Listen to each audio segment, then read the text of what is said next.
Welcome to the Portsmouth District Meet the Candidates meeting, hosted by the Portsmouth District Community Association. I'm Bruce Bursey, President of the PDCA, and I will be your moderator. Thank you all for coming this evening. We're pleased to be able to host this as our first in-person event since 2019.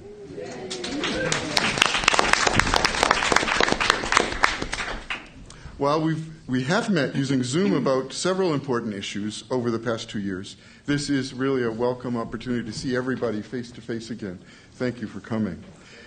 This year, we have 7 candidates running for City Councillor in the district. As in past elections, we're pleased to offer a way for local residents to get to know more about each candidate and ask questions on issues important across the district. Given that there are 6 candidates here this evening, it's important that we have a structured, timed questions to keep to the 2-hour limit. Each candidate will be asked the same 3 questions and will have 3 minutes each to reply. All candidates were sent the questions in advance. Questions to candidates from the audience will be held until after all 3 questions have been answered by all candidates. It's our goal to have about 30 minutes available for questions from the audience. A table is available back here with promotional campaign literature from each of the candidates. Liz Schell, where are you, Liz, will be our timekeeper, and she'll provide a 30-second warning for each question. I'd like to thank PDCA members who've helped to organize and promote this evening: Susan Greaves, Carol McKay, Liz Schell, Mike Sayer, and Mac Gerben. Mike and Carol are sitting by the back door, where you can learn how to subscribe online to our monthly newsletter and how to join the PDCA. We look forward to increasing our activities now that the pandemic restrictions have been lifted.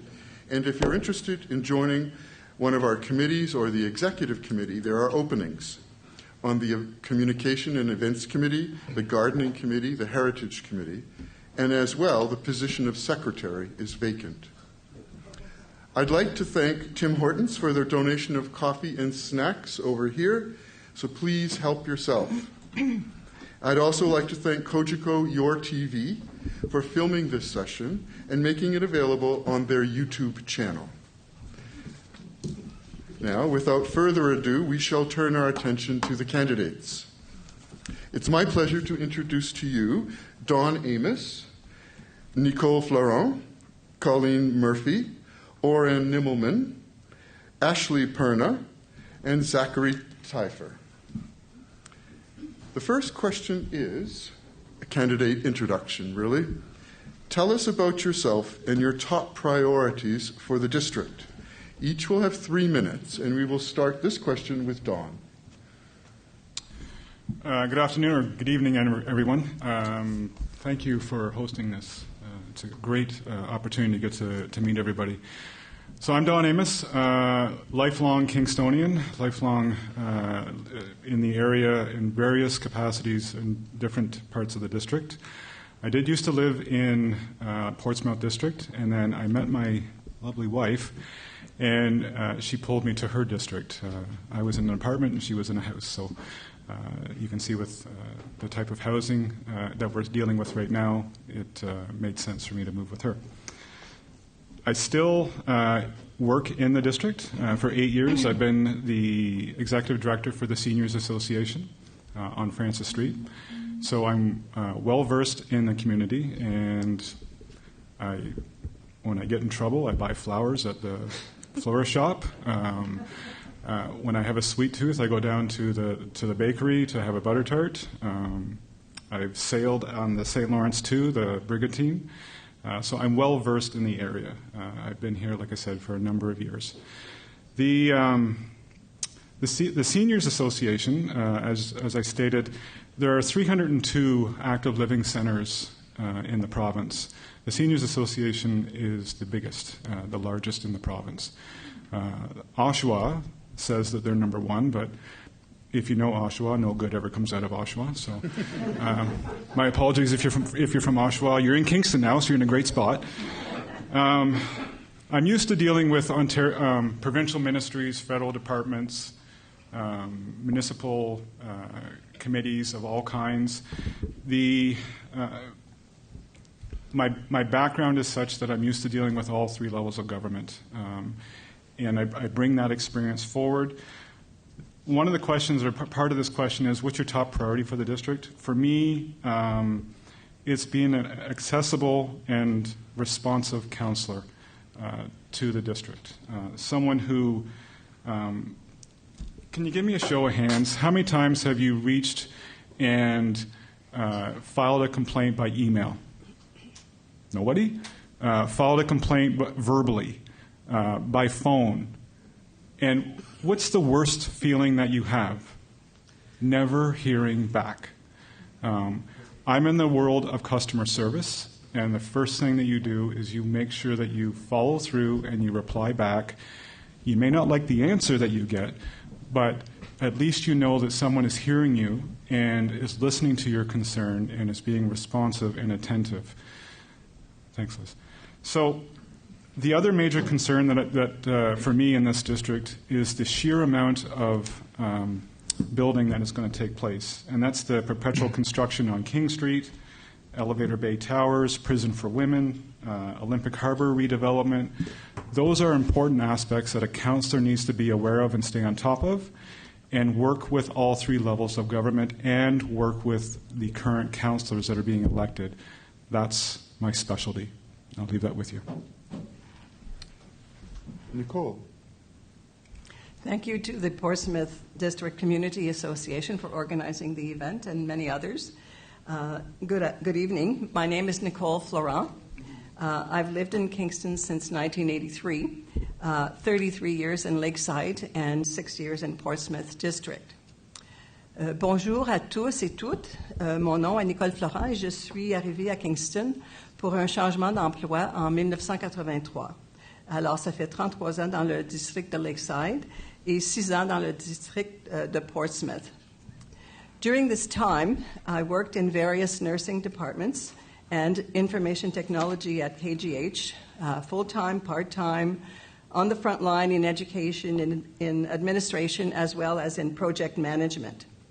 During this same time, I also completed my BA at Queen's and followed that with a Master in Public Administration and a Master of Laws. I like school, what can I say? I was elected to the College Council of the College of Nurses in Ontario for 2 terms for a total of 6 years, including Vice President for 1 year and Chairperson or member of several of their subcommittees. All of these work experiences and education programs, I feel, brought me to the table of the City Council at this time. In the last 3 years, I've learned to ask questions and to dig deep in my research in order to navigate the city's departments, committees, and councils. I wasn't always happy with what was happening. While I scrutinized the various projects or problems that I became aware of or became involved in. During my time at City Council, I would like to focus on the problems of homelessness and affordable housing, climate change, of course, and the tree canopy, supported by a renewed focus on economic development because the money has to come from somewhere. I would like to see all 12 Kingston districts share the responsibility of problems such as homelessness, as well as benefits such as economic development. Kingston is a very desirable city to live in, as well as an attractive vacation destination. We are at a critical point with many issues, notably homelessness, the climate change, health care, which, although it's a provincial responsibility, that we need to look at it, conflicting planning goals, and relationships with our many stakeholders at every level. Thank you, Bruce. Thank you, Nicole. Colleen. Thank you. Good evening. Before I start, I would like to take this opportunity to thank Bruce Bursey and the Portsmouth District Community Association for organizing this all-candidates meeting tonight. Welcome to all of the residents and guests of this community who are here to offer their support or who are preparing to exercise their right to vote. Finally, I would like to thank my fellow candidates who have generously offered to serve the district and their city. My name is Colleen Murphy, and I am running as a candidate in Portsmouth District, where I've lived for the past 5 years. I would like to give a brief background for those who do not know me. I am a graduate of Regiopolis Notre Dame High School and of McMaster University in Hamilton, where I earned a Bachelor of Commerce honors degree. I have spent the past 9 years working at Queen's University in financial roles, which supported research, most recently as a financial officer. I intend to use my skills to make decisions that are fiscally responsible. I believe that my work history, which has focused on tackling different files, and my honed problem-solving skills will aid me in considering the many choices presented at Council and make me a front runner in Portsmouth District. As a homeowner, I was notified in November of 2021 of changes the city planned to make as part of the Central Kingston Growth Strategy. My neighbors and I thoroughly reviewed these plans, and we disagreed with some of the methods to intensify the district. We joined together and challenged these issues and won. The city updated the plan and removed the Johnson Street corridor. Since then, I have been watching and participating in planning committee meetings for almost a year and have been also watching city council meetings. I am familiar with the processes and procedures of council and am in touch with residents' priorities. Now, after several years of the pandemic, in the midst of a healthcare, long-term care, climate, affordability, and housing crises, I have decided to run and would like to serve as a full-time councillor if elected. I have listened to the feedback of current councillors and believe that devoting myself to this role full-time will better serve the residents of this city and this district. I feel strongly that it is the right time and the right thing for me to do to give back to the city, my district, and community who have helped me succeed. It is important to note that of the candidates running in the upcoming municipal election, only 28% are women. I need your support as a woman running for council. Thank you.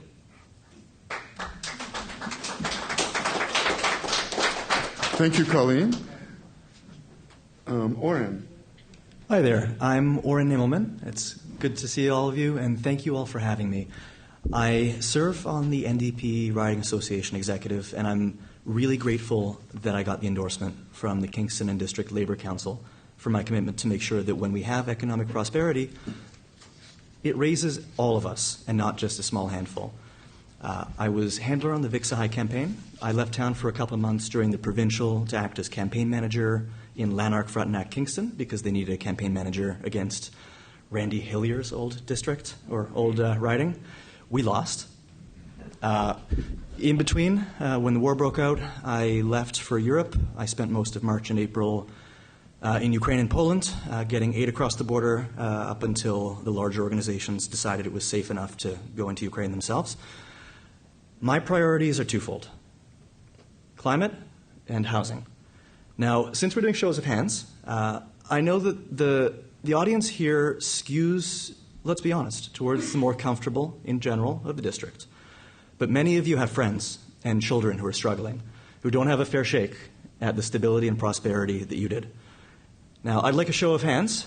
How many of you have kids, have friends' kids, who have had to move back home because they couldn't afford to live, because they can't afford to save up for a home the same way you did, and because they're being shut out of housing and a chance of prosperity to the benefit of a small number of people? Because even though it's the tenants who are hit hard, many of you have family members, and many of you have children who you desperately want to have the same chances that you did.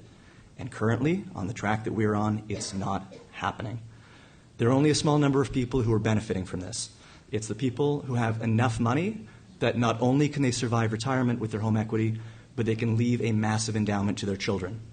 I don't want policy that guarantees that my grandchildren are forced to spend their entire lives renting homes that Mark Gerritson's grandchildren inherited. I've been around Portsmouth and I've been canvassing hard. I don't live in Portsmouth District. I chose Portsmouth because Portsmouth is where the people are who align the most strongly with my values. It's where my friends are. It's where I have loved ones. And because I didn't want to split the vote with a real progressive. What we need is more housing to deal with the housing crisis. Now, thank you. We've been stuck for decades in an American-style, low-density form of growth, forcing suburban sprawl and car dependency. It's against our values. And what we need to do is reduce car consumption. Now, most people here rely on cars. I'm not planning on making it harder for car owners, but I do want to make it easier for people to choose not to need them. I think that's the last of mine, so I'm not going to start a sentence I won't finish. Thank you for your time. Thank you, Oren. Ashley. My name's Ashley. I'm a single mom, a law clerk, because I couldn't afford law school, a comedian, and I'm a volunteer teacher of technology at the Senior Center. It's actually very nice to meet you finally, Don. I know. I've always been interested in politics. We can thank Rick Mercer for that. My interest peaked in 2015 when, as a queer, homeless individual, I didn't feel like anyone on council represented me, nor did anyone on council care about my situation. I reached out to everyone, and no one reached back. I was homeless for months, estranged from my son. Even when I got housing in Portsmouth, struggles with poverty kept me from running again, but didn't prevent me from being actively engaged in city politics. I've watched every city council meeting since 2015. I've spoken before council before on issues such as conversion therapy, urging them to take steps to stop conversion therapy from happening. Even that experience left me feeling like no one on council was truly listening to people like me. So my main priority as your representative is making sure that your voices are heard and that your concerns are brought forward and your interests are put forth. I want to make sure that you are consulted on major issues. Of course, I have my own passions and concerns, but your priorities are more important than mine. From going door to door and speaking with people in the district, I've heard that housing is the top concern. My recent lived experiences with homelessness certainly mean that I agree with you 100%. Housing isn't an issue that we can fix at one level of government alone. It's going to take work with all levels of government to develop sustainable, affordable housing policies. If elected, I will work tirelessly to make sure that happens. I also want to make sure that people who have homes stay in them, and that means examining things like rental increases and property tax increases. I also know from speaking with people that fixing the roads is a major priority. There's a pothole in front of the Senior Center I'm pretty sure you could lose a car in. We need to invest in sustainable long-term solutions, and we need more proactive maintenance and less reactive repair. This will not only save our vehicles, but it will save our city money. Thank you. Additionally, the doctor shortage is something that I've heard a lot of complaints about, and it's a problem that I'm experiencing myself. We need to make sure that we work with all levels of governments to attract and make sure that we can attain the right number of doctors that our city needs. Thank you. Thank you, Ashley. Now, Zachary. Thank you. I wanted to thank you for hosting this event, but also want to take time for land acknowledgement that we are in the traditional territory of the Haudenosaunee, the Anishinaabe, and the Huron-Wendat. I am really sorry if I mispronounced those. I have 4 generations of my family living in this district. We all live in Calvin Park. In 2020, I moved out. Sorry, I'm going to move that a little closer. In 2020, I moved out, and the joke is I moved across the street from them. So I'm looking around this room, and how many of you heard about this event from your emails? Can I see by hands? How many heard it from another candidate? See, most of you have heard it from the emails or from us. We're missing the people that need to be engaged. Where's the youth? I think I'm the only Gen Z in this room right now. Not to make you feel old, but that's the problem with this, is we have many generations being left behind. It doesn't matter if you're senior, youth, or the next 7 generation that cannot yet vote because it's their future. Look at King Street West's development right now. We're looking at a development that a majority of the councillors do not agree with, a lot of the residents don't agree with, and the decision was made in 2007. We need a councillor that has a vision, not from just 10 years from now, but the next 50 years. We need to go out and canvass as a councillor. We're not going to reach out to people that feel left behind, disengaged. The amount of voters that I've talked to that said, I don't want you, I don't care. I have changed the conversation by one thing. I said, hey, listen, all of us are a little corrupted. That's what you think. I understand that you feel left behind, but it's not like that. And that's why I'm giving up my personal cell phone. I'm re-engaging non-voters. I'm engaging youth. My vision is to re-engage everybody by canvassing, not just in this election. I've canvassed every door twice, most doors 3, and depending on the area, 4 times, because, when you're funding your own campaign, you have a bit less money. Because my interest isn't bought out. My interest is for the people. And I'm offering a new generation of leadership. I'm the only councillor that's actually canvassed in this area, multiple elections. I campaigned with Bridget Dorley, and if she was running this time, I'd be here with her. Thank you. It's really impactful that we continue the tradition of not using yard signs. And I'm saddened that, unfortunately, my opponents didn't do it. I reached out to them in August. And unfortunately, they didn't agree with me, all of them. The real issue with it, if we're going to say we're for climate action and we have these yard signs, are we truly for climate change? This is why voters aren't voting. Because we tell them one thing and we do the opposite. Thank you. Thank you, Zachary. Okay, well, now we'll move on to question number 2. And I have a little intro first. Portsmouth District has 4 main neighborhoods: Polson Park, Calvin Park, Fairway Hills, and Portsmouth Village. The district is home to a diverse population, including growing numbers of young families, new Canadians, seniors, students, homeless, and a diverse mix of people from different cultures and life experiences.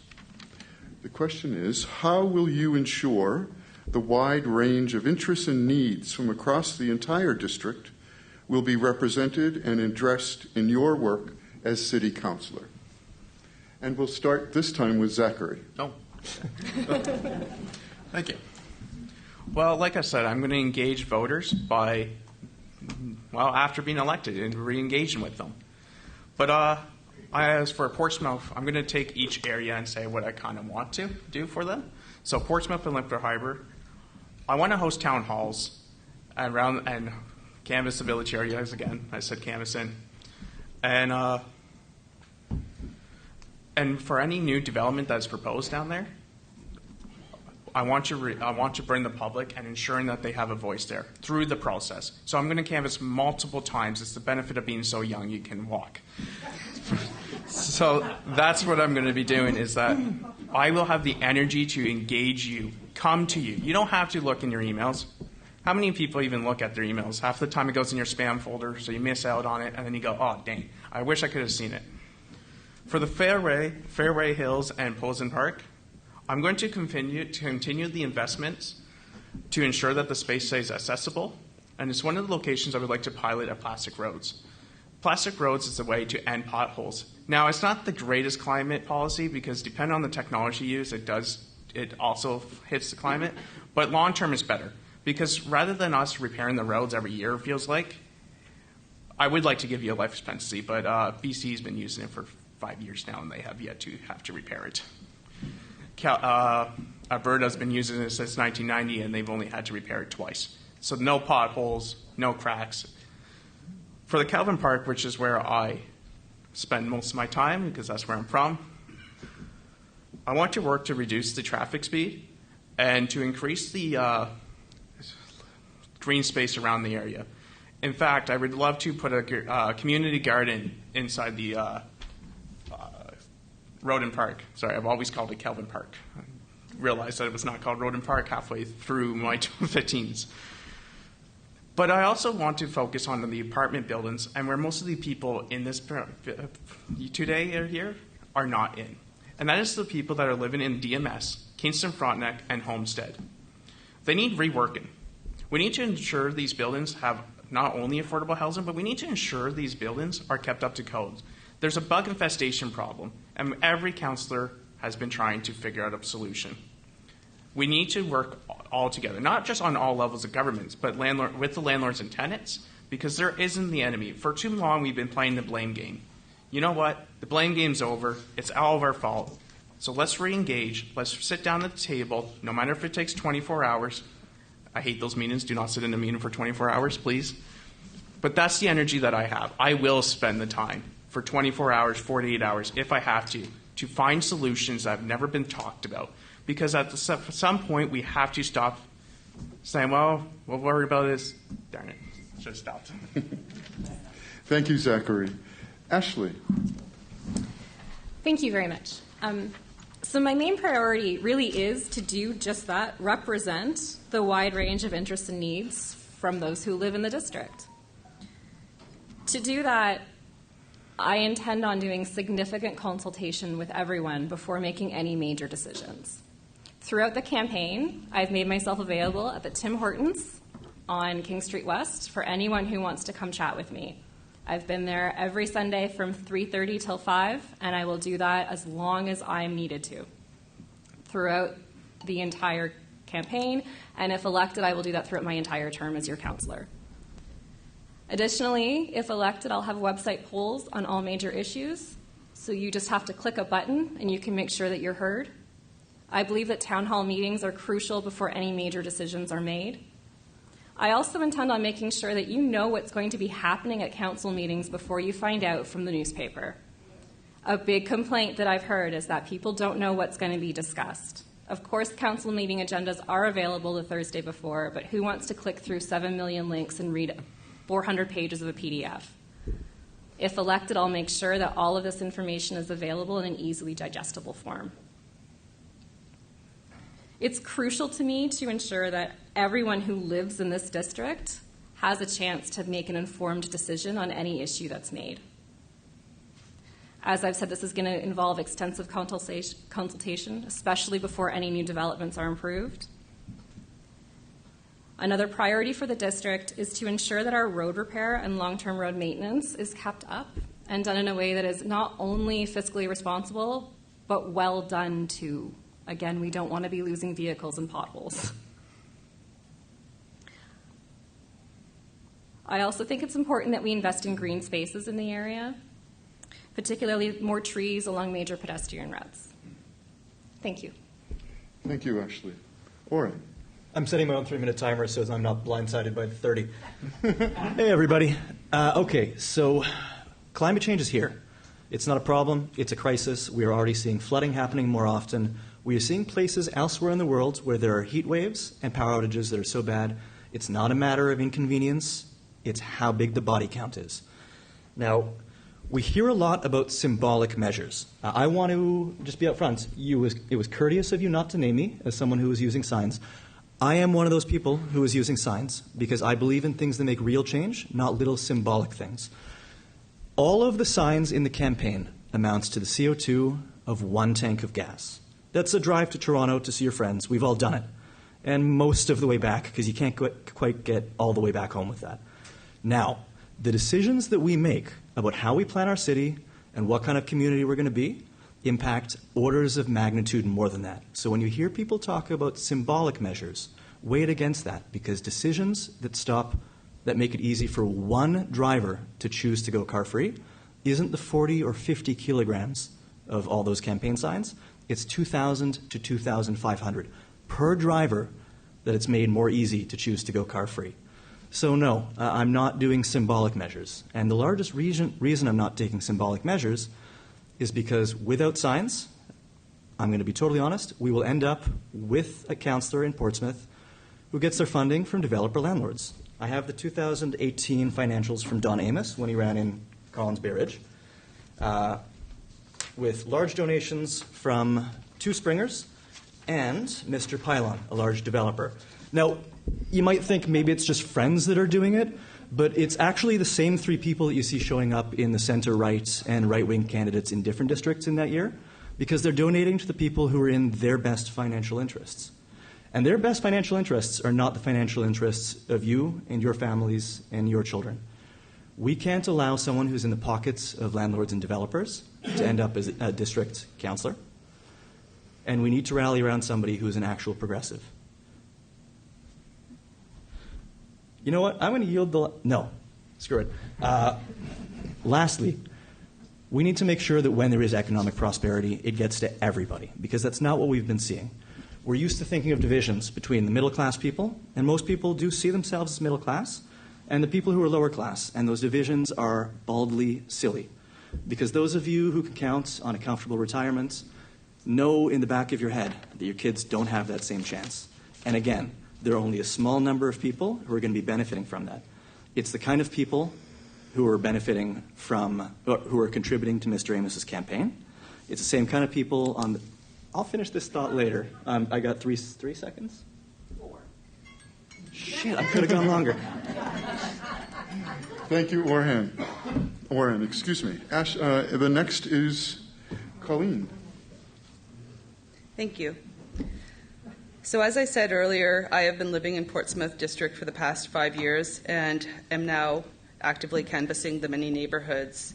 I've canvassed more than 3,000 units myself. I am listening. I know what is important to you may not be the same as what is important to your next-door neighbor. However, there are trends that I am seeing across the district and across the city. Listening is the first step and the most important one. Many people are apprehensive about sharing their thoughts with a politician, likely because they feel they are wasting their breath. I have and will continue to encourage all residents to speak up and get engaged in local politics. When I tell residents what I have been doing, it seems to help them lower their guard and open up about the issues which are important to them. I have been actively working to address citizens' concerns since November 2021. I have requested potholes be repaired on the dreaded Francis Street.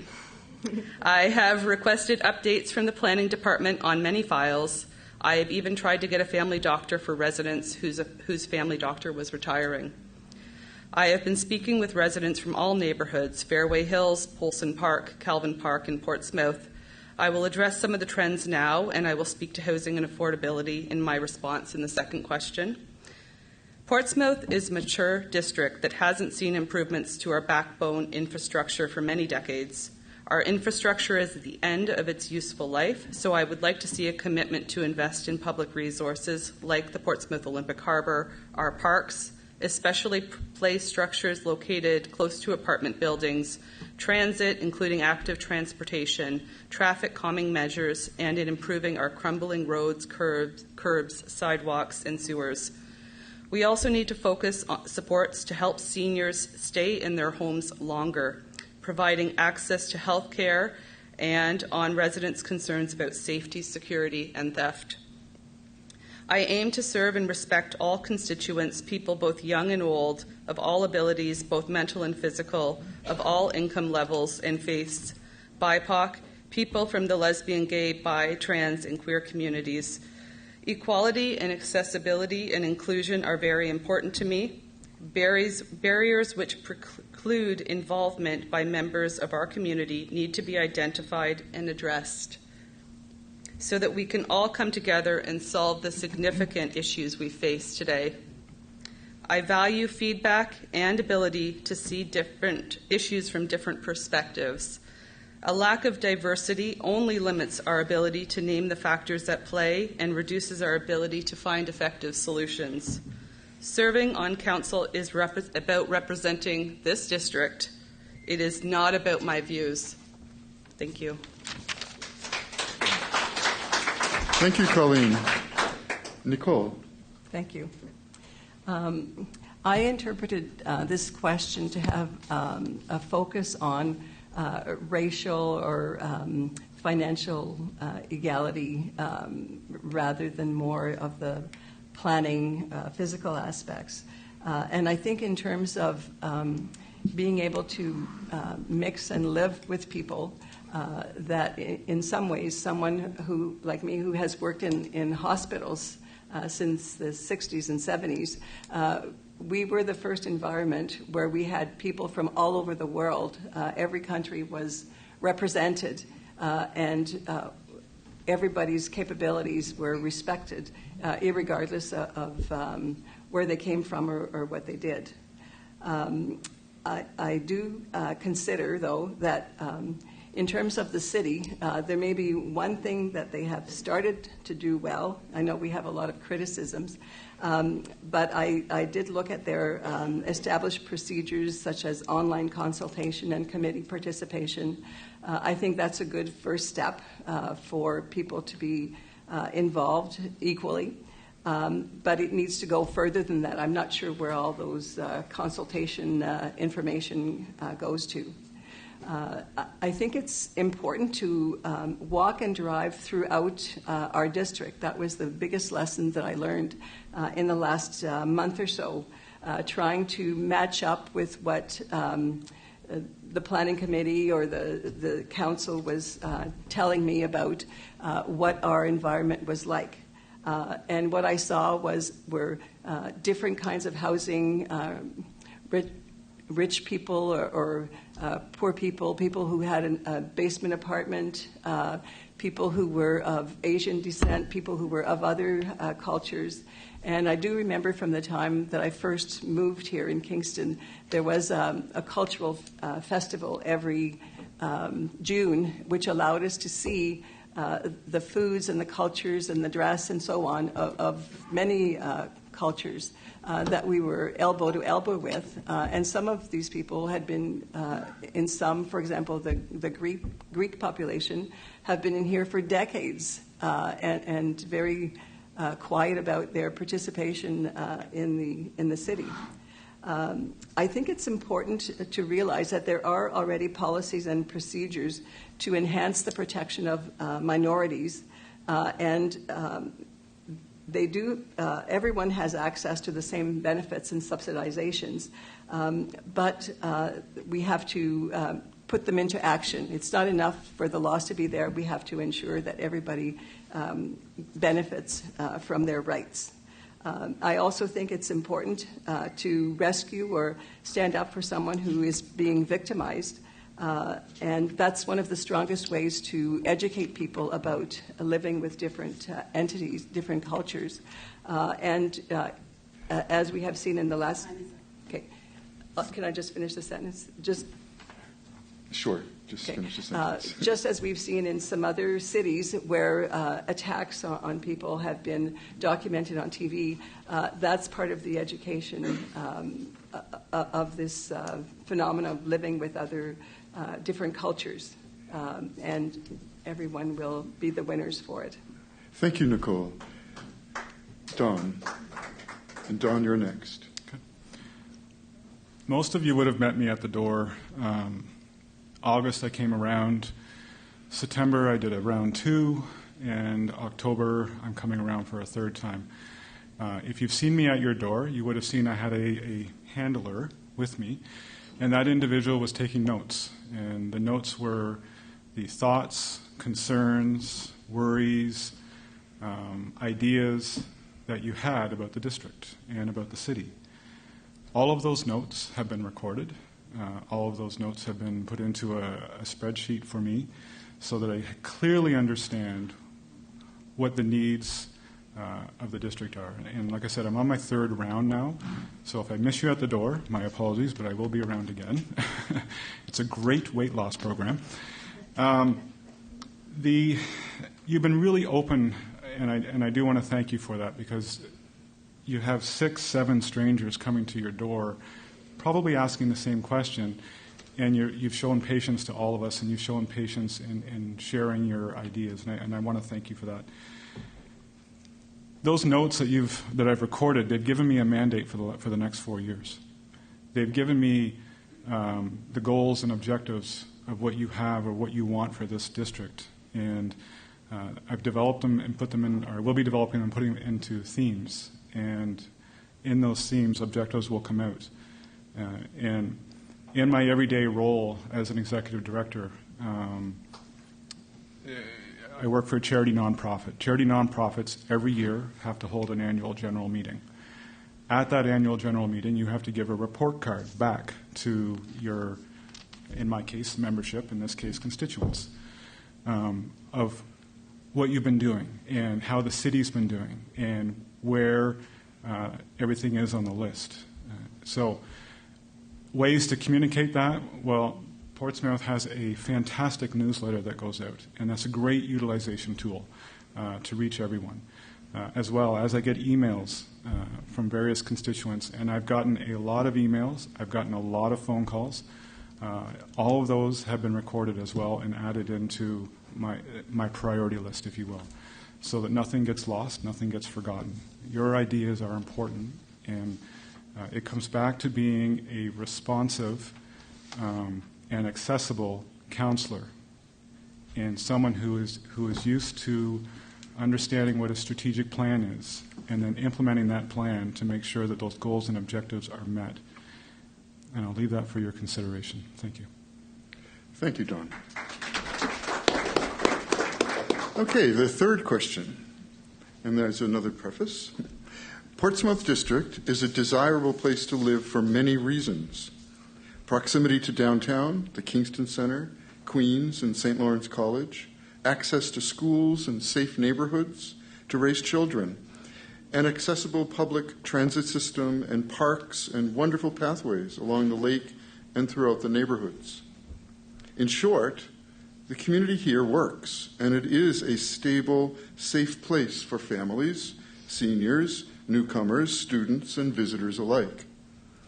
Looking ahead to the next 4 years, there is potential for a number of major residential developments to be submitted for approval and construction begun.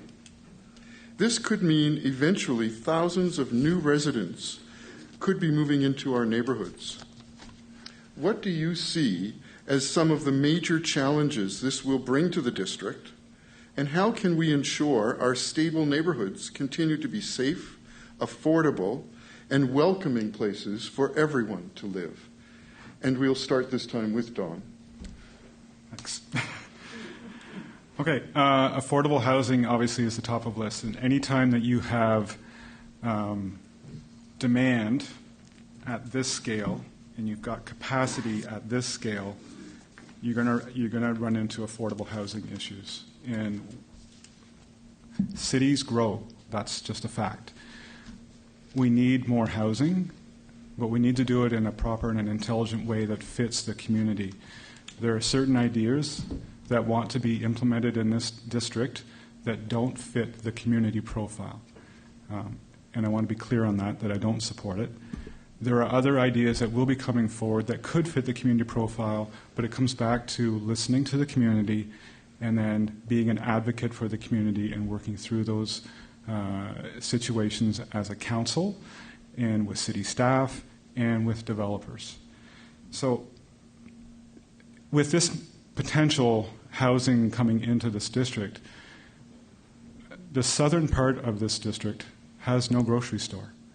And you want to put thousands potentially of houses or apartments in this area, and you want to affect green space and you want to have climate change, you got to have people that are able to walk to a grocery store. We used to have 4 gas stations here. We have none now. So we're having people drive more and more to even get gas. So, and I'm not advocating for a gas station, I'm giving you examples of how a community has changed, sometimes for good, sometimes for bad. And we need to be conscious of that effort. Right now, the city is in a huge crisis in regards to homelessness. We have 100 people who are either in a shelter and 150 that are surfing couches. We're spending $150 a day to put people in a shelter or a motel. That's expensive. We're spending hundreds of thousands of dollars on the sleeping cabins. We're spending hundreds of thousands of dollars on encampments. Those are not quality homes for people to live in. 250 people in this city, and the wealth of this city, have no home. And this is what we need to work on as a community. And as each community gets strong, we have a strong city, and we have a ways to go. We need to work with our landlords. There's a group, Kingston Rental Property Owners Association. They meet monthly. They want to help the city. They want to work with the city and help in all sorts of ways. And these are the types of avenues that we have to have discussions with, to work and create a better community for everyone. Thank you. Thank you, Don. Nicole. I think, first of all, planning and development are absolutely essential for the survival and vibrancy of communities everywhere. But it's not the case that he who pays decides what goes into our city. I think that planning and development should be appropriate for our city, not a clone of what other different cities have, such as walls of skyscrapers along the waterfront in Florida, Toronto, and other cities. Developments should conform to Kingston's official plan, it's published, and other programs and documents. Perhaps it's a matter of taste to want medium-height buildings, but perhaps it also has other ways that it affects our environment, like wind tunnels or loss of the tree canopy, slums that develop when large groups of needy people, such as Lowertown, Ottawa, where I grew up, Regent Park in Toronto, or East Hastings Street in Vancouver, which I visited last August. I don't think that we ever want to end up there. The focus, by and large, I find, has been largely on luxury apartments or buildings which bring in profits of 20% or more. We have enough luxury units, period. I heard a few statistics since I started campaigning. For example, 1,600 new luxury units with only 8 affordable units thrown in the bargain is not sufficient to help us deal with the problem. Another statistic thrown at me during campaigning is an increase of 16,000 new Queen's and St. Lawrence students in the last few years. Everybody needs a place to live, but why is it that 16,000 individuals are elbowing out residents who need affordable housing? Shouldn't the educational institutions be building more residences? With respect to tourists, I wonder if B&B units are serving the traveling population versus possible local tenants because the revenue is higher with B&B than monthly tenants. I think there are several options which I have seen in other cities that have not been widely considered, and it would help us to look at those. More secondary units in single-family homes, possibly with subsidy or some other financial break. Addition of a second or third floor atop of shopping centers, as they have in BC. And I also think that there are a large number of buildings and strip malls in the city which are nearing the end of life. Why not use these locations to provide small units of affordable housing rather than earmarking neighborhoods which are maintained, as evidenced by elaborate new landscaping, new windows, front doors that people are maintaining? You should drive around your district, see for yourself what things look like, and that would help make the decision. Thank you. Thank you, Nicole. Colleen. Thank you.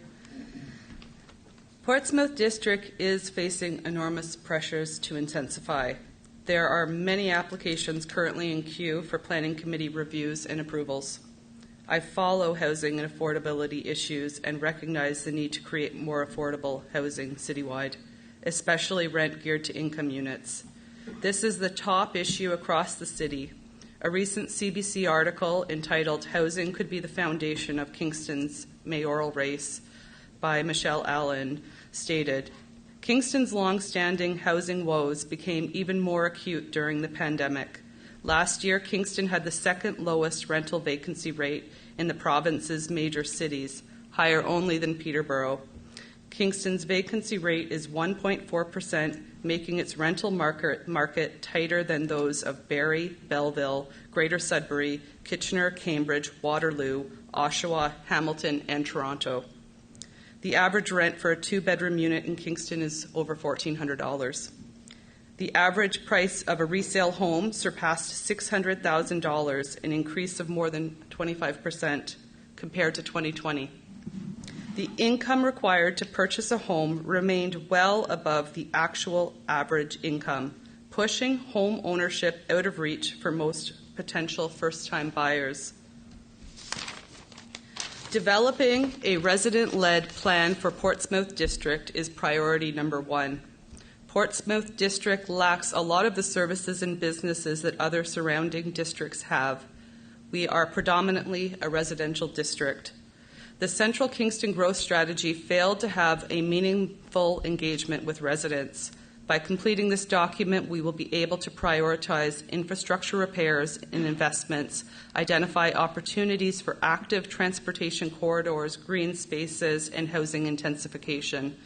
The city must continue to encourage secondary suites to support our goal of creating more affordable housing units. If we are going to tackle the city's housing crisis, we need to be aware of some of the challenges. The city and province have largely ignored the impacts new developments will have on traffic and safety issues, on adjacent properties due to overlook, shadowing, loss of privacy. They are also ignoring that these proposals are often unsuitable due to their relative size compared to the fabric of surrounding neighbourhoods, and because they are too big for the lots where they are proposed to be built, and that they will not create affordable housing. These concerns need to be considered when creating a plan for housing. Our planning and policies also need to reflect the climate emergency. While the city is mandated to view development applications in terms of the provincial policy statement, I look to add an environmental lens to score proposals on their environmental impacts. How are waterways, ribbons of life, tree canopy impacted by proposals? Thank you. Thank you, Colleen. Oren. Hi again. I'm going to beat the same drum again. I've talked about how we've had zoning policies that enforce car dependency, that concentrate wealth in the hands of a small handful of people. I'm glad actually Colleen brought up a 1.4% vacancy rate. It gets worse once you zoom in further. That 1.4% rental vacancy rate is across the board. Once you zoom in to 2 bedrooms, it's 1.1%. You look at the CMHC data for 3 bedrooms, it's 800 apartments in the entire city. I've been canvassing the rich areas and the poor areas. The poor areas at whose doors I haven't heard your name said once as someone who's been there. And what I am seeing is families of 3 or 4 or 5 people in 1-bedroom, 2-bedroom apartments because the housing shortage is so bad. Now, I need to address the fact the kinds of people that show up to city council debates are usually the kinds of people who are already settled into at least some measure of security for themselves and are mostly worried about the kind of world they're leaving for their children.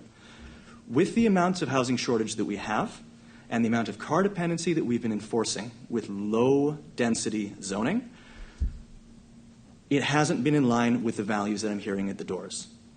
Now, I hear we need to work with our landlords.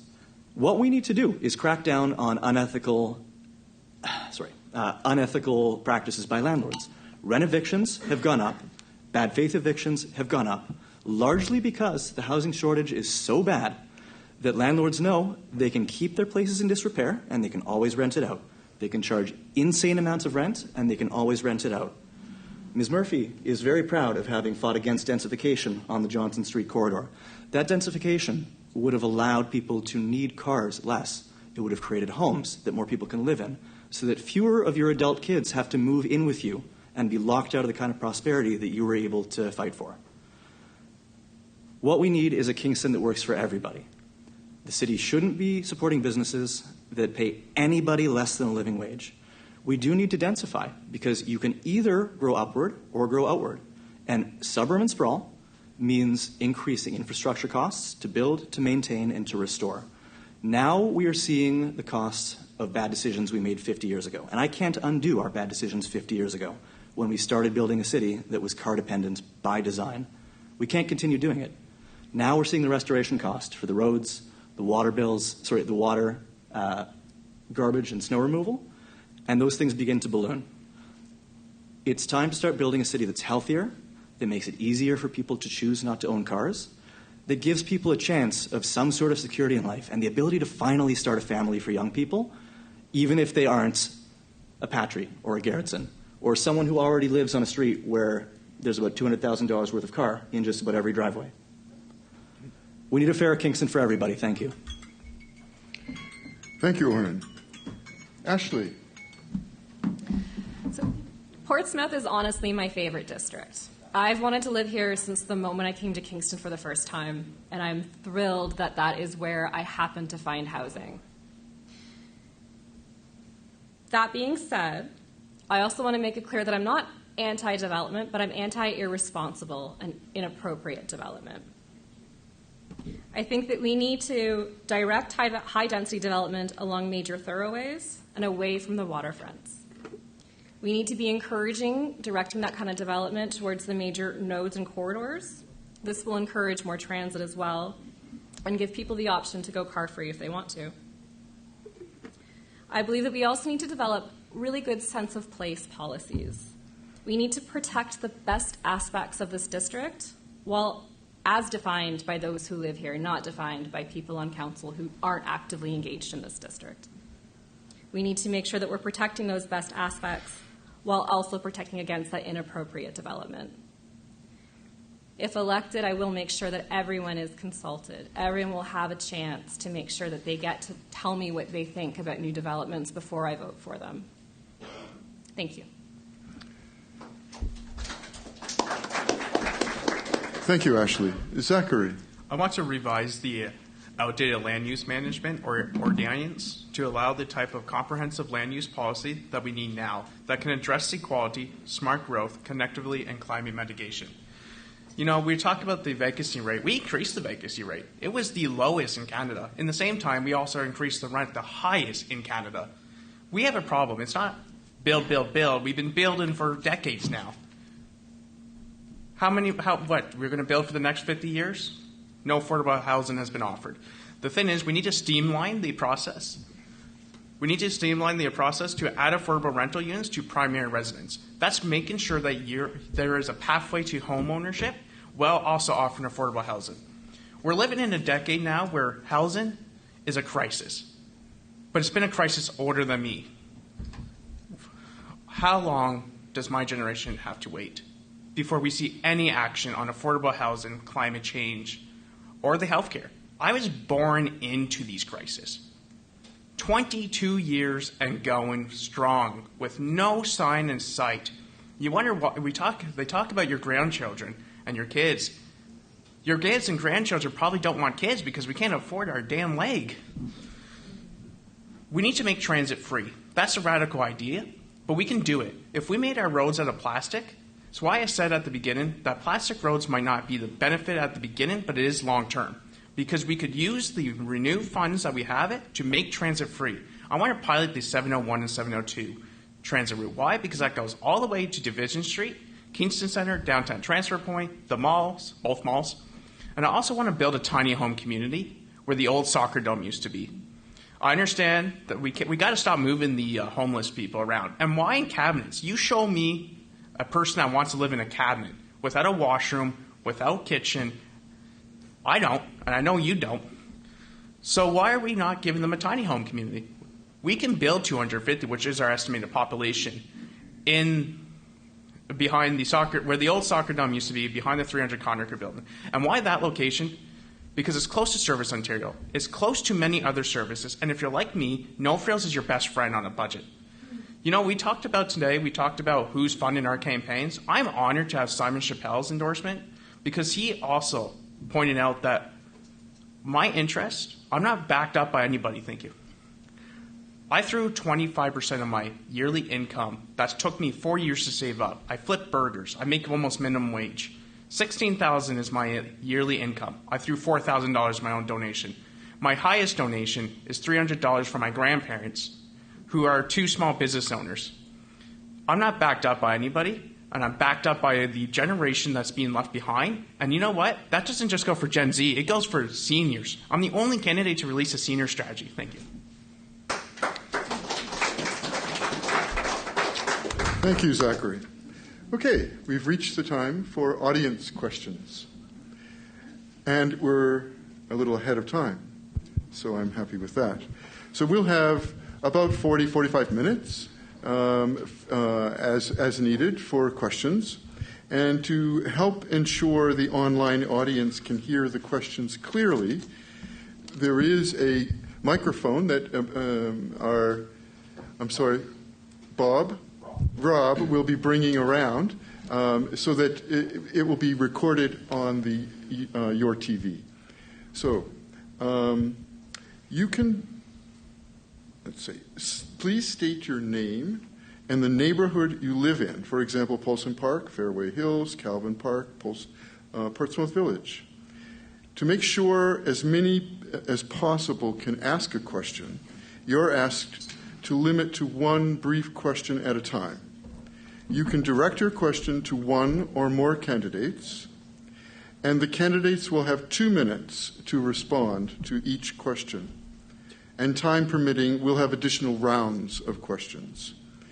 Liz will act as timekeeper. Okay, who would like to go first? Rob? Yes, ma'am?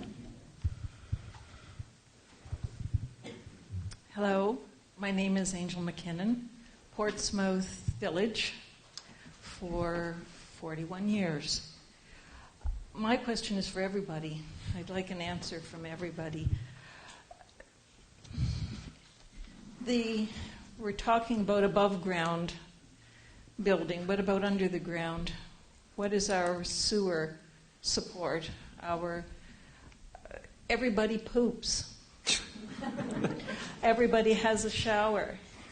Where is all the wastewater going? It looks like we're already overloaded, especially in an older community, and especially in Portsmouth Village.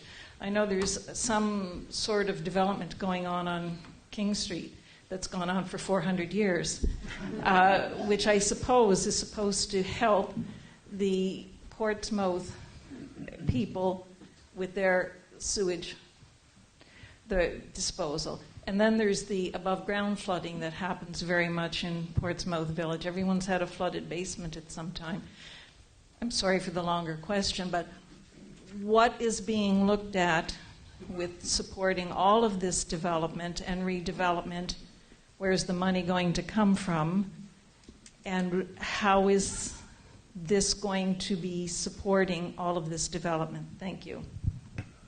Okay, and you asked the question to everyone, so we'll start with Dawn. Angel, thank you for the question. I appreciate that. I know me and a couple of my fellow colleagues here were at the last Monday's meeting that PUC gave an update for. The biggest reason, or your concern, I'll use your words, where's all the poop going? The reverse flow is needed to help with the intensification. And right now our sewer system is traveling roughly 10 kilometers out past the military base and being serviced there. Part of the reason that they are doing a reverse flow on King Street, and I agree it's 400 years of construction, part of the reason they're doing the reverse flow is to take the pressure off in this area and also to save some coin, and I'll rely on my other two colleagues that were there as well. They are saving some coin because the pump stations, a number of pump stations will be removed or reduced, and that will save as well on upkeep, which is huge for the city. You'll often see PUC workers working in those systems. As well, you asked where the money's coming from. Probably the taxpayer, and probably a little bit from the province, and probably a little bit from the federally. But a good chunk of it's going to come from us as the taxpayers. Yeah, and I hope that answers your question from my understanding of why it's going the other direction, is to save cost eventually. Thank you, Dawn. Nicole? I'm not really satisfied that this recent project is going to be successful.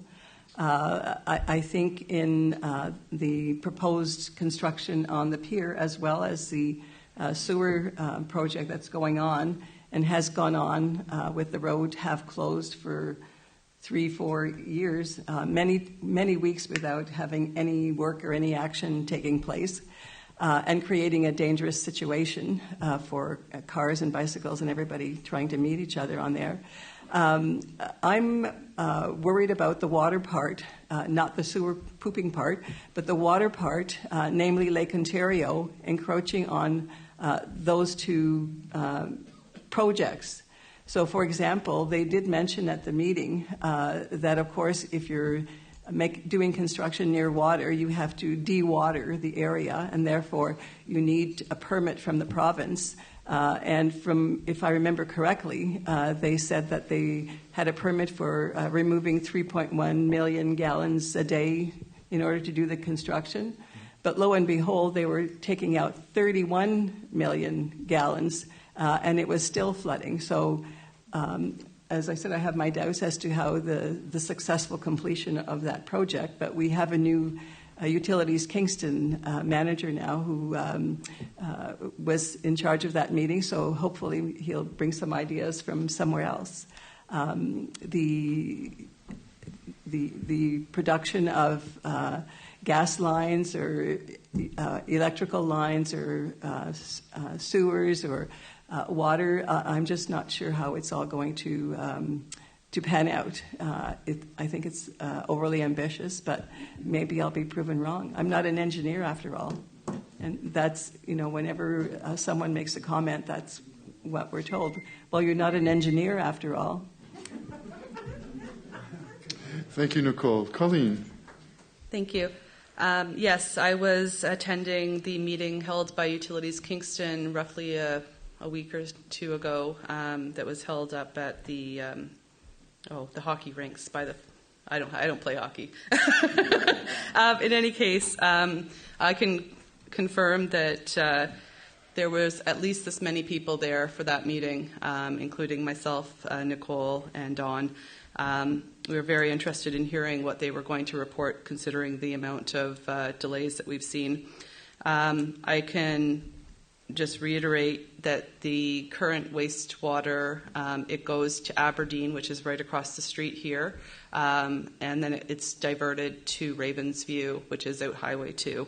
And as Dawn said, that is 10 kilometers. And with the new plan, they're planning on installing a trench and a tunnel over to the Invista, where they have a new wastewater plant that will save 6 kilometers of travel for the water to flow. They have had issues with the contractor, and they mentioned the dewatering. I believe that there are other issues as well, but of course those were kept tightly to their chest because they're under current contract discussions, and the city's actually taking back that site and repaving this fall before the asphalt plants close, and then we'll be having another public meeting in the spring, in April, I believe it was. With regards to what other projects that are below ground within this district, you can go to the Utilities Kingston site. I'm pretty sure they talk about different sites within the district that they have different projects occurring. I know from my own experience with flooded basements that there is a program to install backflow diverters in residential units to prevent some of the basement flooding available to residents. Thank you. Thank you, Colleen. Oren. Quick show of hands. How many of you have been to Western or Central Europe, traveling or for work? Now, a lot of people here may be aware that we tend to have more issues in Canada, and you see way more in the United States, when it comes to cities that cannot keep up with their infrastructure needs. You'll see sewage that isn't being renewed fast enough. You'll see bridges that are crumbling and roads that are crumbling. The reason for it is boring, but I'm going to say it again. We have spent decades locked in to a development pattern that is nearly impossible to finance, and we're seeing the bill for it now. When you look at those older European cities, or Montreal, they did most of their growth before the advent of the car and before the advent of car-centric low-density zoning that enforced that car need. And because of that, they end up with a denser tax base that's able to more affordably keep up with the costs of creating, maintaining, and restoring infrastructure.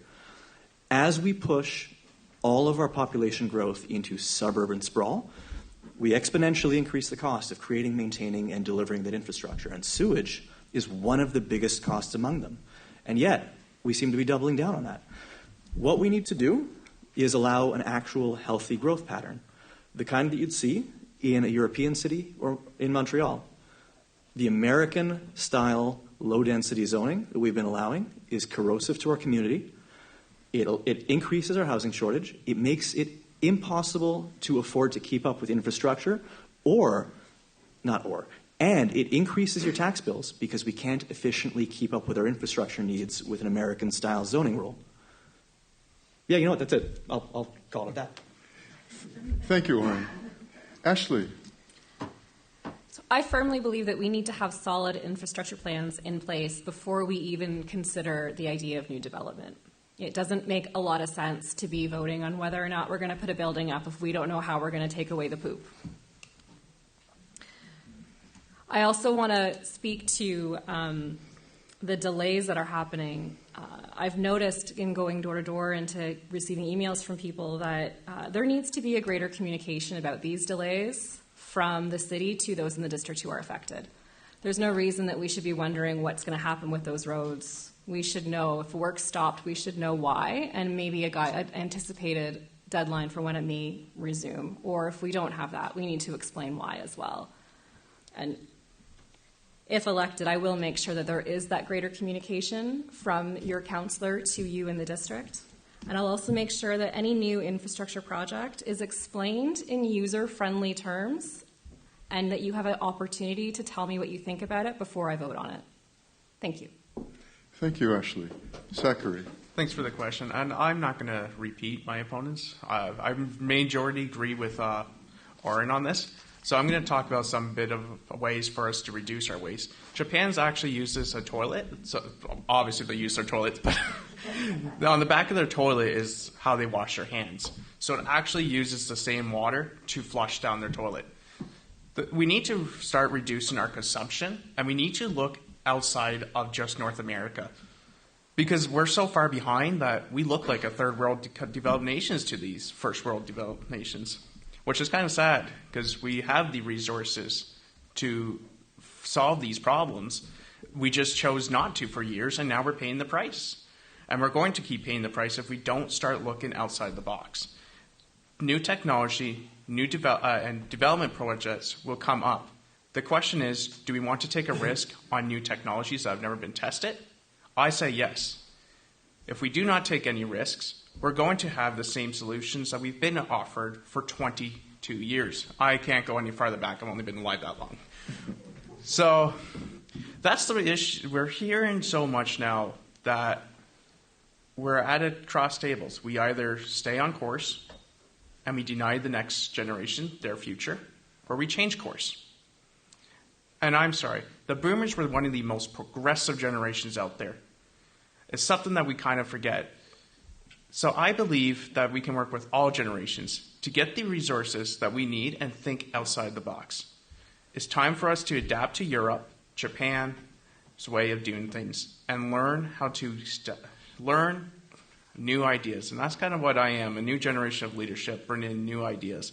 And working with, we have to work with utilities, we have to work with developers to ensure that we do have a plan for our waste management. Because if we don't, I mean, unless if you guys have designed a way to get to Mars, there's no plan B.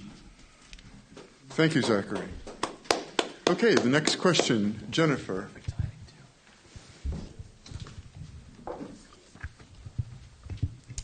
Good evening. Jennifer McKendry, Portsmouth Village. Before I get to the question, but it's related, since you've dropped Ben Pilon's name twice, may I say that as a developer, he has rehabilitated and saved a number of heritage buildings, which brings me to my question. Would you be interested in looking at the heritage character of Kingston and, of course, of Portsmouth if you're elected as a councillor? Was it directly to me or to everybody? To everybody. Okay. We'll start with Zachary. All right. So I think it's important to protect our heritage, but not to get caught up in our old ways of not changing it. So what do I mean by that? It means working with people, talking and having the conversations, going to your doors. I'm sorry. Probably the amount of you guys that are here tonight are the same people that go to all the town halls, go to all the candidates debate, and then there's the people that don't. The ones that are going to be irritated, the ones that are disengaged. So we need to engage them. And the only way to do that is by going to the door. Sorry. I don't know why I stumble over my words right now. Can you tell I'm nervous? So our heritage is important, and I would like to continue the work that Bridget Dorley has done to protect our heritage.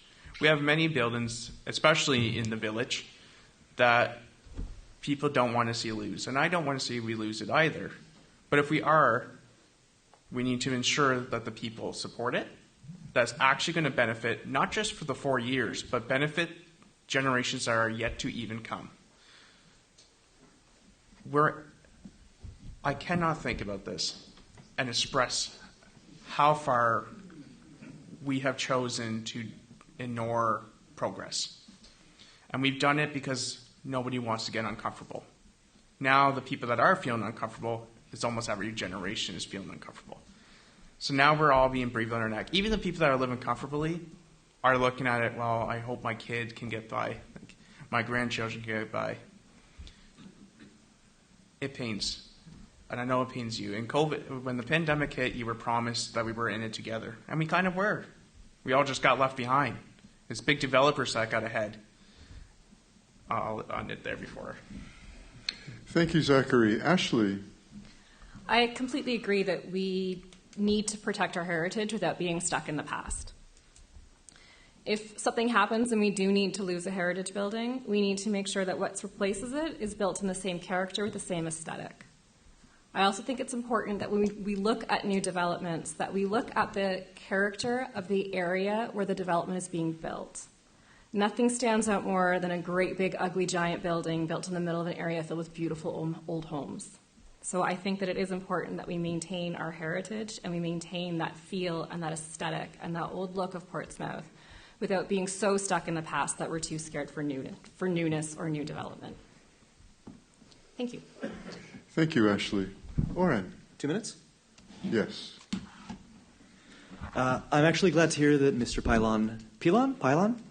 Pilon has restored some heritage buildings. Now, what I hear is the biggest priority will differ based on what neighborhood I'm canvassing in. Now, here in the village is where I hear the most about heritage, because here in the village is where there are the fewest number of people who are impacted by the housing crisis. And so there's always a need to balance heritage against making sure there's actually enough housing. I'll remind you again how many families I have talked to at the doors, usually not in Portsmouth Village, who are crammed into 1- and 2-bedroom apartments. Now, yes, we do need some buildings that are taller than 2 or 3 stories. Every city that has grown, you look at Europe, you look at Montreal, as they've grown, they've gone from houses to small apartments to medium to large. The best way to avoid the pressure for high rises is to allow low and middle density growth. The people sitting in this room are generally the people least impacted by the housing shortage and by the fact that there aren't enough places for people to live until your kids move in with you or until you wonder why they're not starting families of their own. And it's largely because we have maintained and enforced a shortage. Now, heritage is worth protecting when you have a building that's exceptionally old. You have a neighborhood, especially like the oldest parts of Portsmouth Village, there are protections that are worth having. But protecting a neighborhood where most houses were built in the 1970s and 80s from having to deign to look at an apartment building with people poorer than them, the thing you're so proud of, that's a travesty. We don't have enough places to live. It's impacting young people. It's keeping people out of being able to start families that they desperately want to for the aesthetic pleasure of the people who are richest. Thank you. Thank you, Orhan.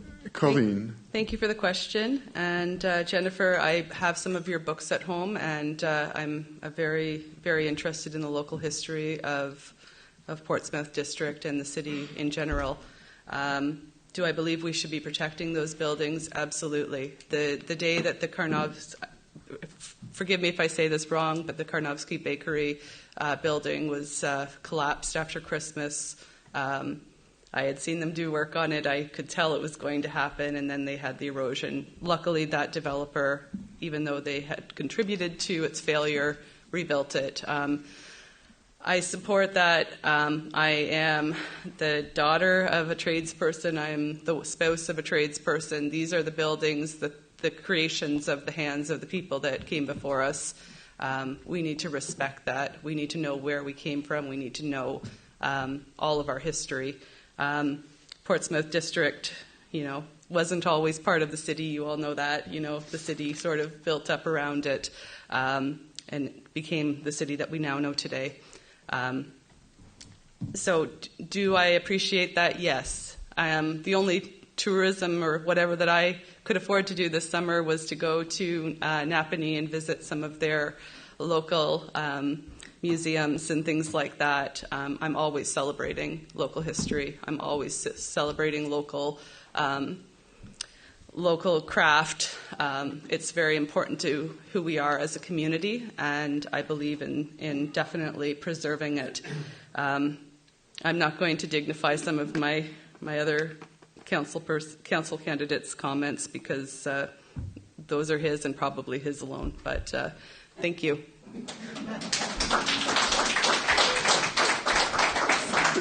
Thank you, Colleen. Nicole.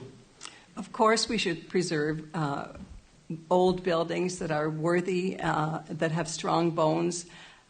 There's a lot that's been conserved that I've been reading in other cities where it was a shack, which maybe somebody was born there. It's interesting tourist attraction, but something that's of quality needs to be kept. I did mention before, I've seen throughout Portsmouth District houses, private houses or strip malls that are beyond their life cycle as a building, and why those areas aren't chosen, those pieces of land, to develop or build low to medium height buildings. I don't like the juxtaposition of the bakery, for example, just completely pieced in, cornered with the tall buildings all along Princess Street. It's a tunnel. It's ugly. It's as close to the sidewalk as you can get. And the trees are all gone. There won't be any bushes either. And the little tufts of trees that have been put in those cement planters are going to be dying soon and won't be able to afford any contribution or whatever the trees do with CO2 to replace the air. But certainly there's lots of opportunities to maintain history. And a lot of the housing that's been kept, it's private individuals who are paying a lot of money to maintain that. They're not all publicly funded. I don't know what the percentage is, but there's a lot that is the maintenance, the making the building look as it should. It's the owners that do it for the love of history and the love of that house. Thank you, Nicole. Dawn. Jennifer? Yes. The heritage, Kingston, whether we want to believe it or not, and I think everyone would, we're a tourist town. We're an absolute tourist town. That's what drives our economy. That's what keeps our shops open downtown. That's what keeps our restaurants going downtown. The village is well known as a historical spot. Princess Street should not be touched. It is a historical site that draws people to this city. For individuals that own a historic home, what I would like to see is if they want to reduce their carbon footprint, I think there needs to be dialogue. I think there needs to be discussion so that they are allowed to go down that avenue of carbon reduction without changing the overall landscape or footprint of that historic building. But there needs to be discussion so people can have that freedom. If they want to put solar panels on their roof, if they want to change their windows to have a better R rating, those are important aspects for environmental carbon foot change. But for the overall aspect of the question, our historical culture is what makes our city. Thank you, Don. Next. Yes, so against the wall in the back.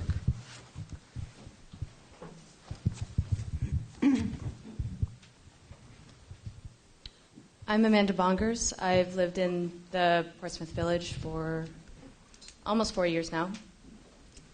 So Kingston has surprisingly one of the most progressive transit systems in Canada. People talk about it all over the country, even internationally. It's something to be proud of.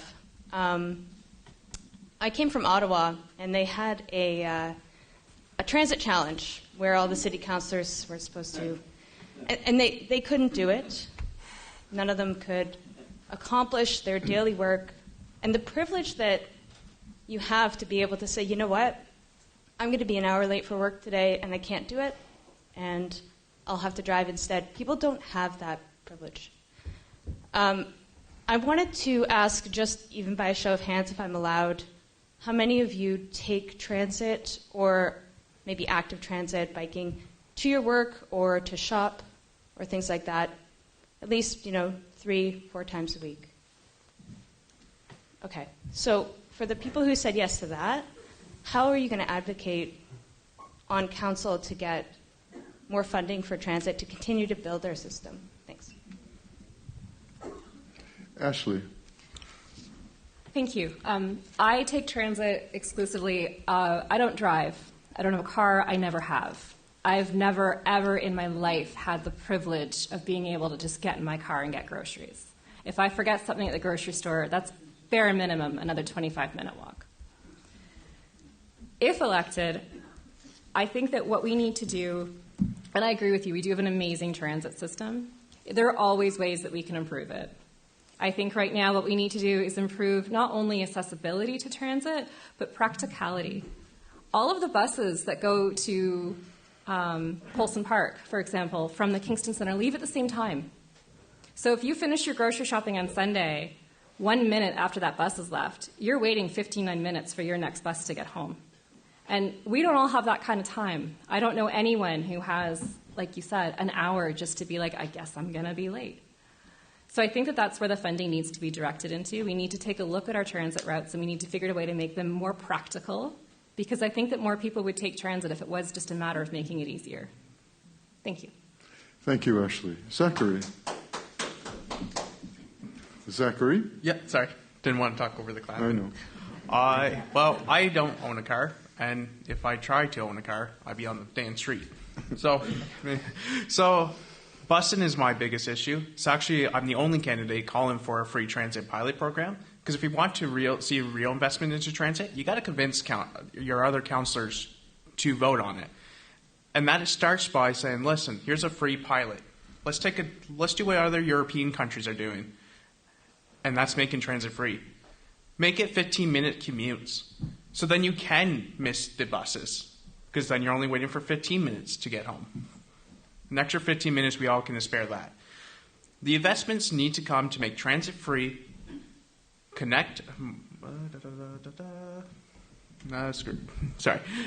invest into connectivity so it's easier to bike around town, make it bike lanes. Actually, it's Bruce that actually brought this idea to me, was that if we showed on the city maps and on the bus stops maps little routes that could cut your walking time and bike time, that more people would be engaged to use it.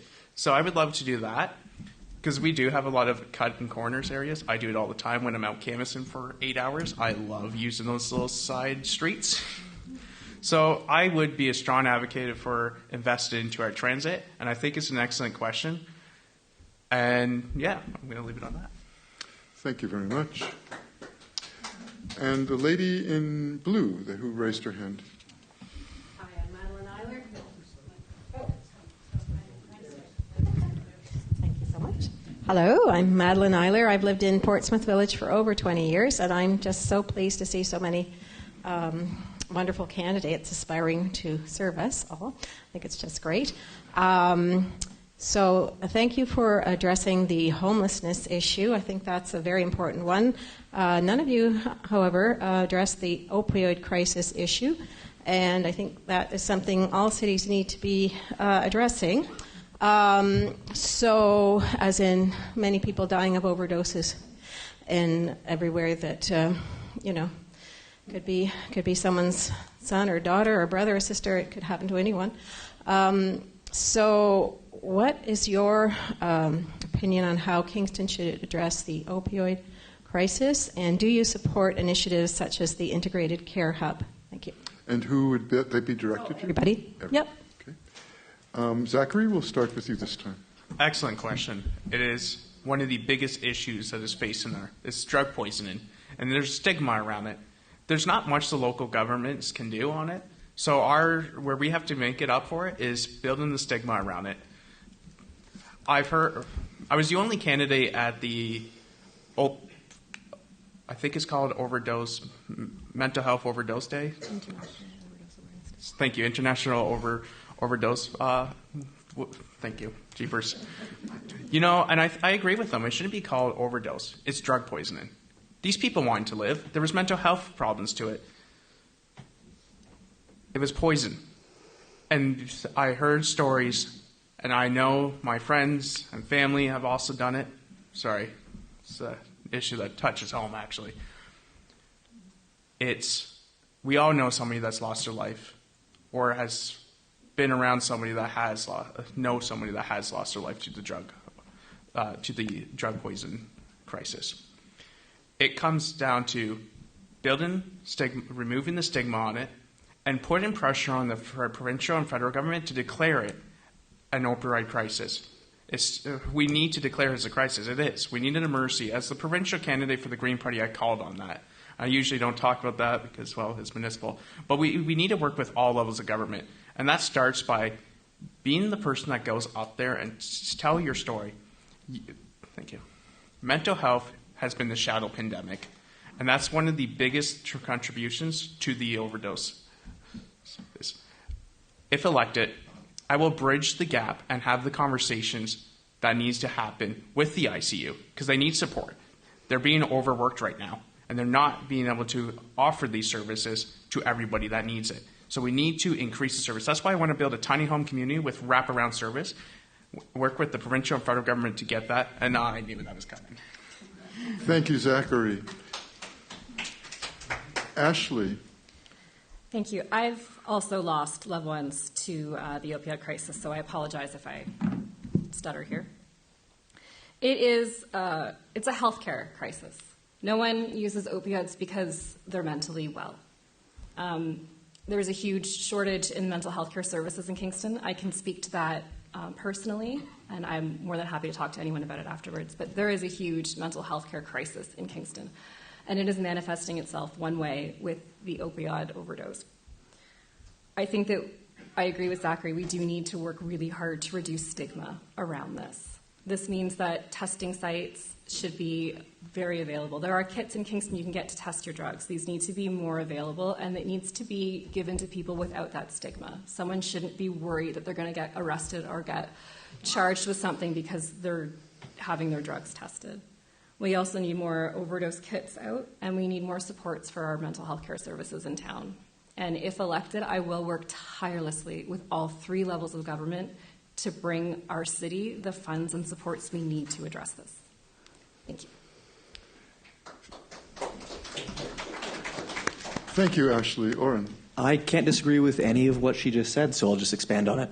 The way that we treat drug addiction, the way we criminalize it and stigmatize it is a disgrace. It ends up pushing people into the shadows, away from the ability to get help. What we need, like Ms. Perna mentioned, more access to drug testing kits so that people, while they're waiting until they're ready or able to get off those drugs, can make sure that what they're taking isn't going to kill them before they have a chance to get off of it. On top of that, we need more safe injection sites so that people can, if they are addicted, have somewhere safe where they can actually deal with it in a monitored place. And lastly, we need to stop stigmatizing it. Naloxone was mentioned, I don't think by name. I have never taken an opioid, although I have occasionally enjoyed a good acid trip. But I still carry naloxone with me because there is such a hidden opioid crisis. You never know who you know that's using, and you never know when someone might be overdosing or might be about to. Having it with you costs next to nothing. They're available for free. You can save someone's life. But we need to make it so that someone who is thinking they're getting one drug isn't getting something more dangerous in them. And that means destigmatizing. It means making sure that everyone has access to safe and stigma-free testing, and that they know that they have access to that. It's as simple as that. We can't treat people who are addicted like criminals. We offer help for the people who need it, 30 seconds. We offer help for the people who need it and make sure that in the meanwhile, before they get that help, or before they're ready to take it, they're not getting dead. That's it. Thank you, Warren. Colleen. So I thank you for the question. Opioid use and homelessness, they're both growing problems. We all know, I believe it was Purdue Pharma that created OxyContin. There was a lot of issues with the addiction that came out of that. But, I agree with everything people have just said. We have to stop the stigma. We have to have supports in place. People need wraparound care. They need mental health services. They need a lot of support. And these people who are struggling with homelessness or opioid use or both, they are people's brothers, sisters, children. So it's a community problem. It needs a community solution. We don't have adequate funding in place for healthcare, for mental health, for safe injection sites. Do I support the integrated care hub? Yes, I do. I used to live in Rideau Heights. I know that there are a lot of people struggling, and we need to give them resources so that they can be well, and furthermore, just be alive, right? We don't want to lose a whole generation of people to this problem. We can't criminalize possession of small amounts of drugs for personal use. The drug supply is toxic. It is killing people. There's a lot that we still need to do to protect people who cannot protect themselves because of addiction, because of mental health issues. And I would like to support projects that support those communities that need help. Thank you. Thank you, Colleen.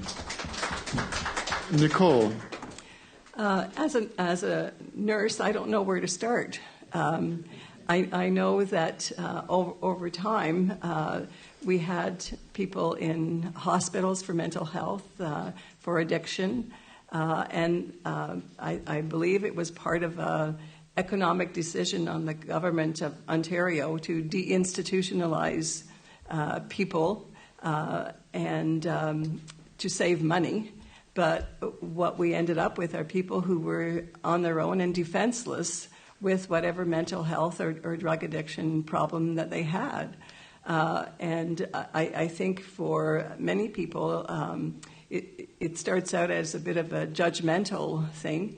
But the way that I got involved with St. Vincent de Paul, for example, was one of my daughter's childhood friends from kindergarten up started showing up at the police station and with overdoses and things like that. And I didn't know everyone in the family, but I thought, wow, what kind of a family.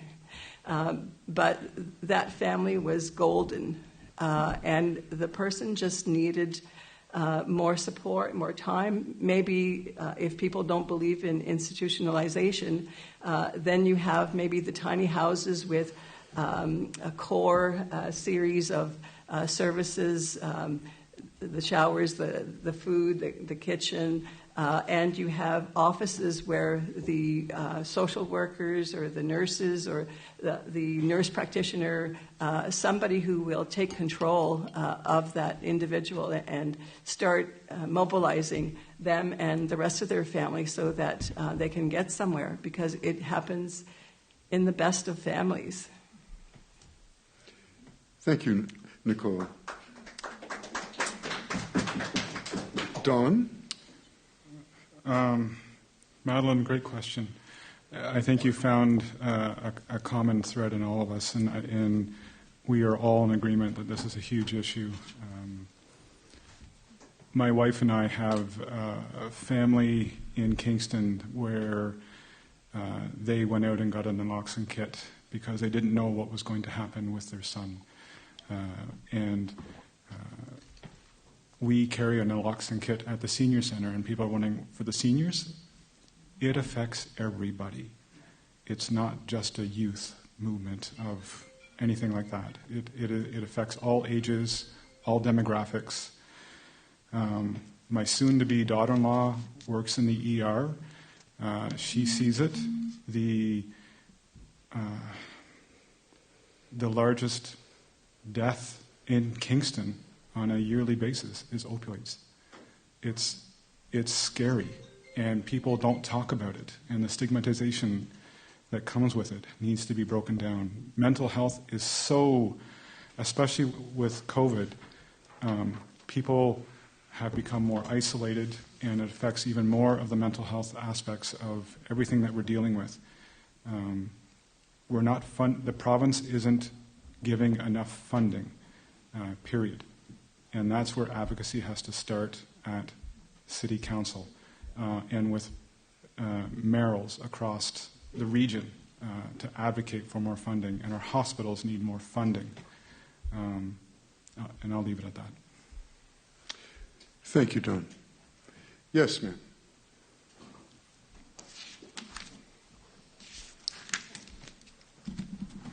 Hi, my name's Kath Brady, Portsmouth Village. I have a question really about the role of councillor, that you are all trying to become our representative on the City Hall. And so the role of the councillor is to represent us as well as to work with other people in the council for overall problems. A lot of these issues that we've been discussing are overall problems. So could I ask people, instead of looking into the future, I want to look in the past, as to what volunteer work you have done for Portsmouth Village, volunteer, not paid, in the last few years. Start with anyone. So could I start with you? Yeah, sure. Sure. Okay. Making sure the moderator's okay. Do you mean just in the village? So not in the... Okay. So I was a college student, minimum wage worker. I didn't have a lot of time to volunteer. So I volunteered on campaigns, and that's kind of where my tip's at. It was just unfortunate. When you don't have money and you don't have time, unfortunately you can't donate as much time as you would like to community centers. Like, I've worked 20-hour shifts at my job just to get by. I'm eating bread sandwiches on hot dog buns right now because I'm running for office. So unfortunately I haven't had a lot of time, but I have had enough time to learn the issues and to canvass. So I come from an area that is low income, obviously. So it's unfortunate that I haven't had a lot of time to donate, to volunteer for things like Martha Table. But in the last 2 years, especially with the pandemic, it was even harder to volunteer. But when I was in high school, I did. I volunteered at Martha's Table. I volunteered with the Red Cross. I volunteered at a local church. Not that it was my religion, but it was to help get my community hours for that. So it was a bit of a selfish reason. But I stayed there after I got my hours because I enjoyed working with the kids. And thank you. I'll just leave it at that. There's not really much I can say, unfortunately. Ashley? I'm in a somewhat similar boat in that as I was homeless 7 years ago. I was in rent-geared to income housing until very recently. So I didn't have a lot of time. As soon as I got time, though, the first thing I did was I volunteered at the senior center. I teach a technology course to seniors. I do that for an hour a week. It is my favorite hour of the week. I can verify that too. Your course is great. Thank you. It is one of the most rewarding things I've done, and it is unfortunate that I don't have more volunteer hours in me. I work a full-time job in order to pay my rent. I'm raising my son as a single mom, and he's 14, and I don't know if you know how much it costs to feed a 14-year-old, but it's like 8 times the amount of rent. But I have volunteered at the senior center, and as I said, it is my favorite thing to do, and I really hope that I'll have more opportunities to become more actively engaged when I'm on council. Thank you. Thank you, Ashley. Oren. Thank you. During the Vic Sahai federal campaign, I spent a lot of time in the district pushing for better federal support for healthcare, dental care, which we desperately need and are still fighting for, pharmacare, and did I say mental health already? I missed the bullet points. I also fought very hard so that we can have more support for unionization. There has been a massive decline in private sector union density, and as a result, what we've been seeing is that pensions privately have been disappearing. I spent a lot of time canvassing in the area and also elsewhere in the city. Now, during the last provincial, like I said before, I actually wasn't here because they asked if I would manage a campaign out of town, and so I left town for a few months to do that. But yeah, that would be about it. Unless you want to talk. No, never mind. We'll leave it at that. Thank you, Oren. Colleen? I thank you for the question. Myself, it hasn't been within Portsmouth District, but I was a caregiver for my grandmother for 15 years until she passed this past February. So that is part of why I'm running now. My grandmother was a severe arthritic. She had hospital infection from some of her surgeries. I was responsible for her grocery shopping, taking her garbage out, visiting, you name it. So as the eldest granddaughter, that was a role that I've been in for many, many years, and I celebrate it as one of the gifts of my life, that I was able to give back to the woman who gave me so much. So that is why I'm trying to find something to do with my time now that gives back to the community. My family all knows what kind of relationship I developed with my grandmother and how much that relationship meant to me, and I'm looking to really to give back to the community because I know how much that generation gave to all of us and how little they might have had. So I want to make those connections within this community, within the city, and continue to hopefully enrich people's lives because I've been lucky to have some very a lot of good people in my life, and I want to give back to people who maybe are missing some of that themselves.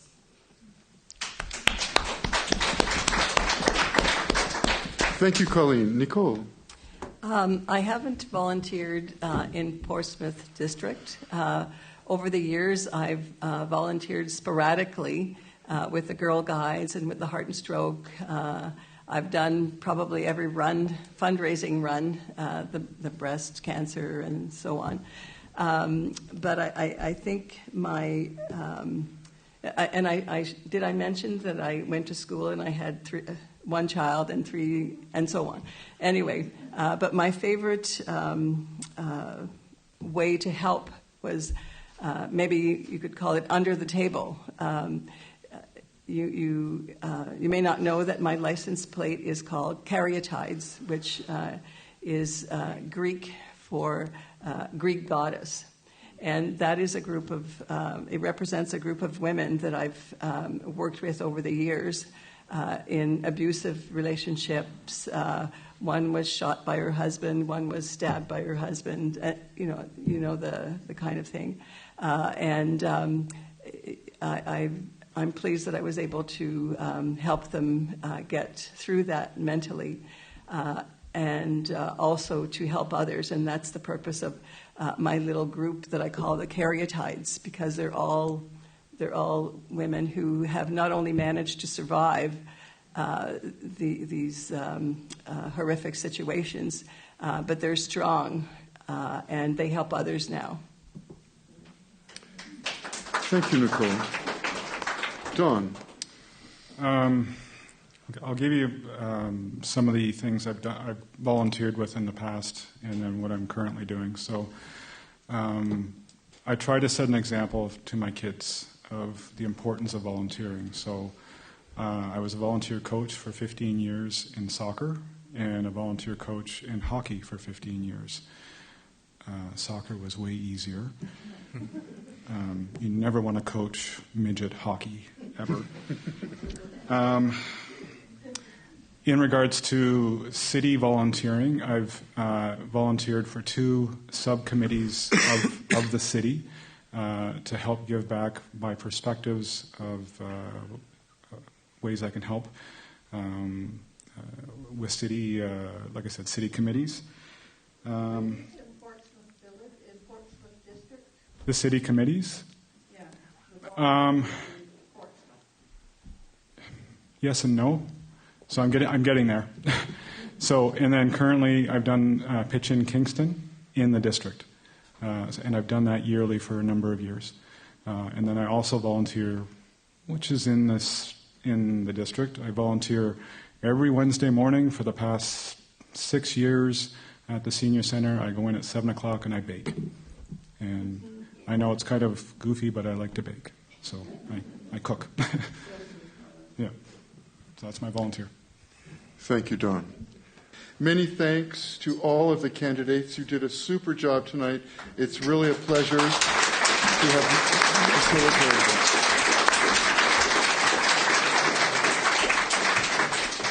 This has been an important step in the process leading to election night. As a reminder, the city will have 6 days of in-person voting. Advance polls are Tuesday, October 18th to Saturday, October the 22nd.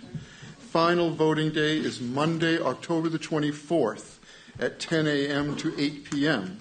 To verify that you're on the voters list, to update your information, or to register to add your name to the list, use the voter service portal on the city's website, where you can also find out where and when to vote. Thank you all for coming. It's been a great evening and great to see you all.